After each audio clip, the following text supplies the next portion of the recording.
మత్స్యకారులకు పాత సభ్యులందరినీ మత్స్యకారులకు ఇష్టం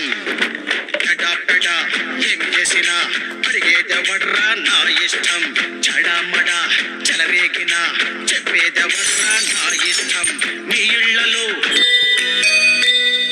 ఏమి మారెనురా వెలివాడ పేదల బతుకులెందు సభ్యులు గతంలో ఉన్నారో వాళ్ళు కంటిన్యూ అవుతారు. ఒకవేళ ప్రమాదవశాత్తు వాళ్ళు ఎవరు చనిపోయినా వాళ్ళ వారసులు రాదు. ఉన్న వాళ్లకు చనిపోయేంత దాకా అర్హత ఉంటుంది. అర్థమైందా? దీన్ని మరి మీరు చేపలు పట్టేటప్పుడు వాళ్ళతో పాటు పట్టుకోండి. ఓకేనా? ఇప్పుడు ఈ 33 సభ్యులకి అర్హత ఉందా సార్? ఇది చట్టబద్ధంగా అర్హత పొంది గతంలో ఉన్న ఏడీ గారి ద్వారా వీళ్ళు అర్హత పొంది సర్టిఫికెట్ తీసుకొని సభ్యులుగా జాయిన్ అయ్యారు. ఎన్నికలు జరిగినప్పుడు ఎన్నికల్లో కూడా వీళ్ళ పేర్లు ఉండడం జరిగింది. అదేవిధంగా ఆనరబుల్ హైకోర్టు చాలా సందర్భాల్లో అక్కడ చేపల వృత్తిపై బతుకుతున్న అదర్ కులాలు ఎవరైనా సభ్యత్వ ఇవ్వమని కూడా చెప్తుంది. కానీ ప్రభుత్వ నిబంధనల ప్రకారం గతంలో ఇచ్చిన సభ్యత్వాలన్నీ కొనసాగుతాయి. తర్వాత ఇప్పుడు కొత్తగా ఎవరికి వేరే కులాలకు చేయడానికి వీలుపడదు. ఓన్లీ ముద్రాయి బెసాలకే ప్రభుత్వం అనుమతులు ఉంది కాబట్టి చేస్తుంది. గతంలో పాత సభ్యులు ఎవరున్నా కొనసాగుతుంది, చచ్చిపోయేది. సార్, ఇది 11,20,000 అమ్మినట్టుగా ఆరోపణలు వస్తున్నాయి. ఇది మీ దృష్టికి వచ్చిందా? రాలేదు, ఎంక్వైరీ చేపడతాం. అలా అమ్మితే ఏమన్నా చర్యలు ఉంటాయా? ఓన్లీ గ్రామస్తులు చర్యలు తీసుకుంటాం. Okay sir, thank you.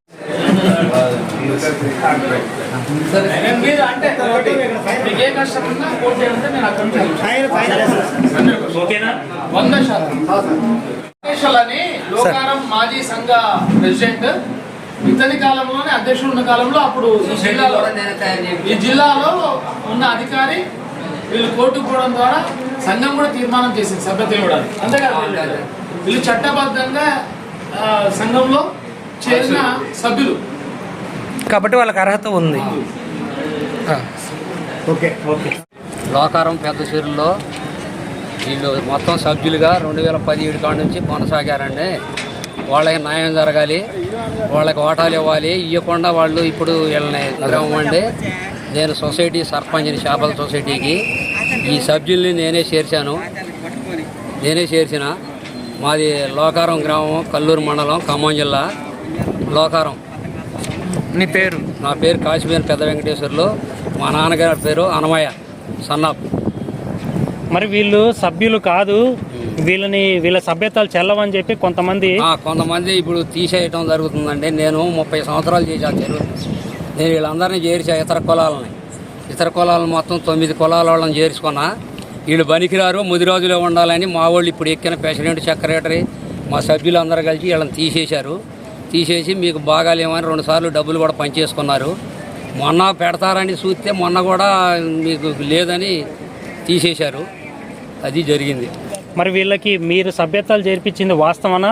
వీళ్ళ కార్డులు దొంగ అది ఇదని వాళ్ళు నేను సభ్యత్వాలు చేపించి ఏడీ గారి దగ్గర మొత్తం కార్డులు, గుర్తింపు కార్డులు, ఓటక్కు అవన్నీ పుట్టించాను సార్. ఓటక్కు వివరాలు అయ్యి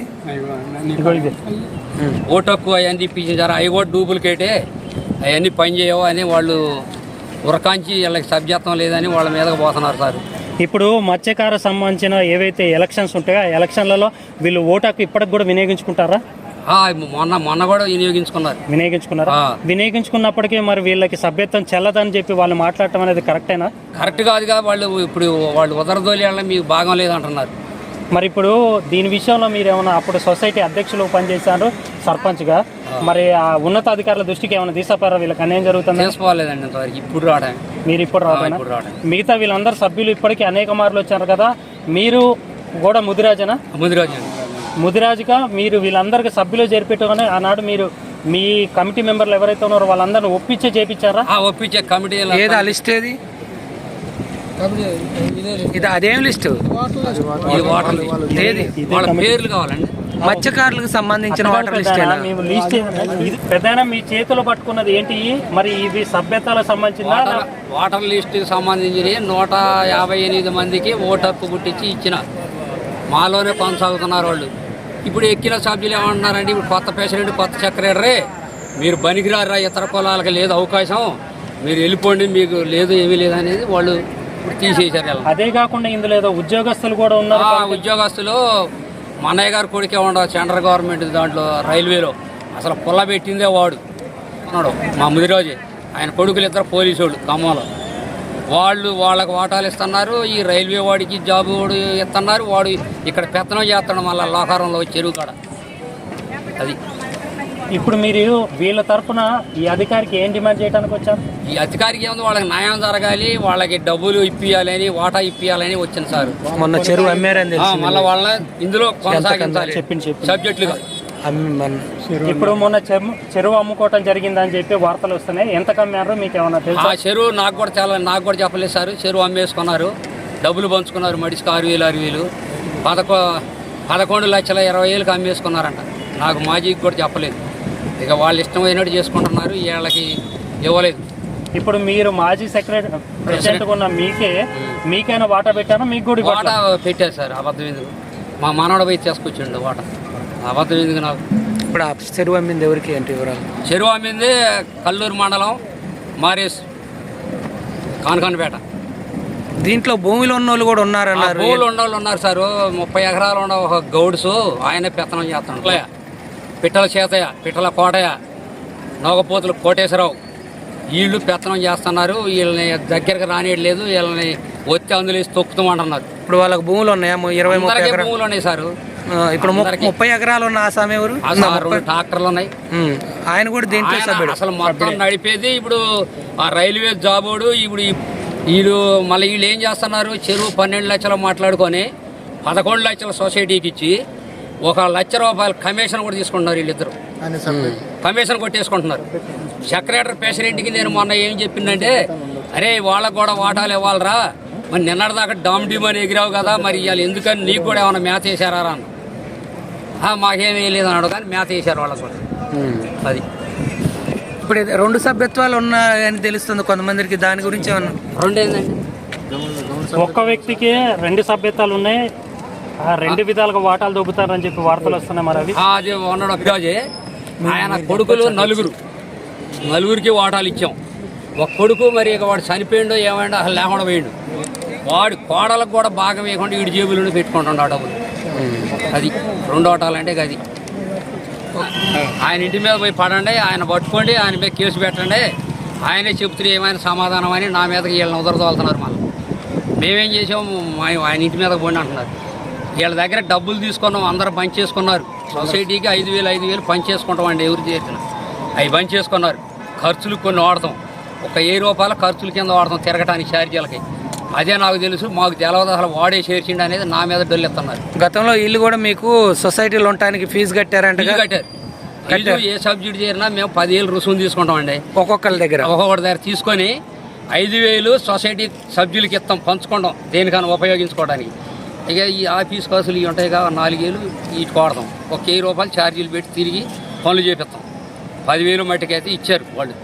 దాంట్లో ఏమీ సందేహం లేదు. ఏ సబ్సిడీని చేర్చినా 10,000 తీసుకుంటాం. పాత సభ్యులు అందరూ పైసలు ఇచ్చారు, సభ్యత్వం ఉంది, అందరూ అర్హులే. అందరూ అంతే. వీళ్ళని చేర్పించింది అప్పుడు ప్రెసిడెంట్ గా ఉన్న మీరే? నేనే చేర్పించింది. ఓకే, వీళ్ళు అర్హులే? అర్హులే. వాళ్ళు 6 సంవత్సరాల నుంచి భాగాలు తీసుకున్న వాళ్ళు ఇప్పుడు బయటికి దూశారు. మీకు లేదు, మీరు ముత్తరాజులు కాదు, మాకే ఉందని మళ్ళీ ఇప్పుడు కొత్త సభ్యుల్ని ఎంతోడు పోరగాళ్ళు ఉంటారు కదా సారు, వాళ్ళని మళ్ళీ లైన్ చేసి ఒక 10 మందినో 20 మందినో మళ్ళీ చేరవడానికి తయారు చేశారు. అది అంత. వీళ్ళకి న్యాయం జరగాలి, వీళ్ళకి వాటాలు ఇవ్వాలి. అది కల్లూరు మండలం, ఖమ్మం జిల్లా, లోకవరం గ్రామం అండి. మేము మొత్తం కూడా నిరుపేద కుటుంబాలకు సంబంధించిన వాళ్ళం. అయితే మాది చెరువు మొత్తం కూడా 163 ఎకరాల విస్తరణ ఉన్న చెరువు అండి అది. ఆ చెరువులో పాత సభ్యులు మొత్తం కూడా ఒక 40 మందిరే ఉన్నారు. దాంట్లో కొత్త సభ్యులను చేర్చుకోవచ్చు అని చెప్పి ఆనాటి ప్రెసిడెంట్ గారు అనేటువంటి కాశీపైన పెద్దంగడి గారు అలియాస్ పెద్దరాయుడు గారు మమ్మల్ని నిరుపేదలైన కుటుంబీకులు మొత్తాన్ని కూడా దగ్గరికి చేర్చి, మీరు ఈ సంఘంలో చేరాలి, మీకు హక్కు ఉంది, మీరు ఎన్ని రోజులు పట్టుకూడి కోసం ఉంటారు, మిమ్మల్ని చేర్చుకుంటామని చెప్పడం జరిగిందండి. దాంతోనే ఆయన గారి చెప్పిన మాట ప్రకారం మేమందరం కూడా ఒక 30-40 కుటుంబాలు అందరం కలిసి మేము ఆయన గారి దగ్గరికి వెళ్ళటం వల్ల ఆయన గారు మమ్మల్ని ఆ సొసైటీ దాంట్లో చేర్పించుకొని కొంత రుసుము తీసుకొని అందరి ఇష్టంతో, అందరి సహకారంతో, అందరి ఇష్టంతో మా దగ్గర కొంచెం డబ్బులు తీసుకొని మాతోని సంతకాలు చేపించి మాకు ఈ ఐడి కార్డులు కూడా ఇచ్చారండి. మమ్మల్ని మమ్మల్ని ఆ సంఘంలో ఉంచుకొని ఈ ఐటీ కార్డులు కూడా ఇచ్చారండి. వారు ఉన్నంత కాలం కూడా 5 సంవత్సరాలు మమ్మల్ని సజావుగానే జరగనిచ్చారు, అన్నీ బాగానే ఉన్నాయి. మళ్ళీ తర్వాత జనరల్ బాడీ మీటింగ్ పెట్టిన తర్వాత ఇప్పుడున్న పాత ప్రెసిడెంట్ కుదరదు, మళ్ళీ కొత్త బాడీని ఎన్నుకోవాలని చెప్పేసి పైనుంచి అధికారాలు వచ్చినాయి అన్నప్పుడు ఎలక్షన్లో జరపాలన్నారు. అన్నప్పుడు మేమందరం కూడా ఎలక్షన్లకి మీరు ఓటేసేదానికి మీరు రావాలని చెప్పేసి అని అంటే మేమందరం కూడా ఈ కాగితాలు తీసుకొని ప్రతి ఒక్కళ్ళం కూడా మేము చెరువు కట్ట దగ్గరికి వెళ్ళడం జరిగింది. ఆ రోజున ఇవాళ కోలా కృష్ణయ్య ఐలియాస్ గనీబాయిని ప్రెసిడెంట్గా ఎన్నుకొని సెక్రటరీగా నోగపోతల కోటేశ్వరరావుని ఎన్నుకోవడం జరిగిందండి. అలాగే ఇంకో మిగతా 9 మందిని ఎన్నుకోవడం జరిగిందండి. వాళ్ళందరూ ప్రెసిడెంట్ కావడానికి మేము మా సంతకాలతో సహా మొత్తం అన్నింటినీ కూడా ఏడీ గారికి పంపించి వాళ్ళని ధృవీకరించారండి. అప్పటాల నుంచి ఈ పెద్దంగడ గారిని ప్రెసిడెంట్ గారి నుంచి తప్పించి మళ్ళీ అధికారిక పగ్గాలు మొత్తం కూడాను గనీబాయికి అప్పచెప్పారండి.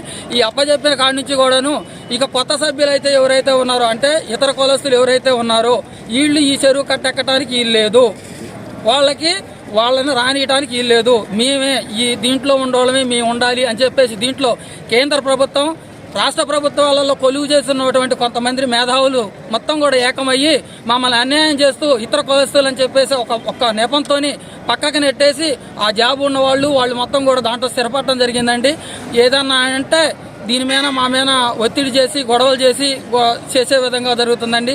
సంబంధిత అధికారులకి నేను తెలియజేసేది ఒకటేనండి, ఇరు వర్గాలని కూడా కూర్చోబెట్టి ఈ సమస్యను పరిష్కారం చేయవలసిందిగా కోరుకుంటున్నామండి. ఇదేదన్నా అయితే మటుకు ఇది ఖచ్చితంగా ప్రభుత్వ తప్పిదం అవుతుందండి. ఇది ప్రభుత్వ తప్పిదం కాకోకుండా ఉండాలంటే మాకు న్యాయం జరగవలసిందిగా మేము కోరుకుంటున్నామండి. మేమందరం కూడాను 32 కుటుంబాలు కూడాను నిరుపేద కుటుంబాలు మాత్రమే. కావాలంటే మీరు ఎంక్వైరీ అయినా చేసుకోండి. మొత్తం నిరుపేదలనే చేర్పించారండి పెదరాయుడు గారు. ఎంతో దయతో ఉదయంతో పేదవాళ్ళు ఉన్నారు, వాళ్ళకి న్యాయం చేయాలని చెప్పేసి చేర్పించడం జరిగిందండి. మాకు న్యాయం చేయవలసిందిగా కోరుతున్నాం.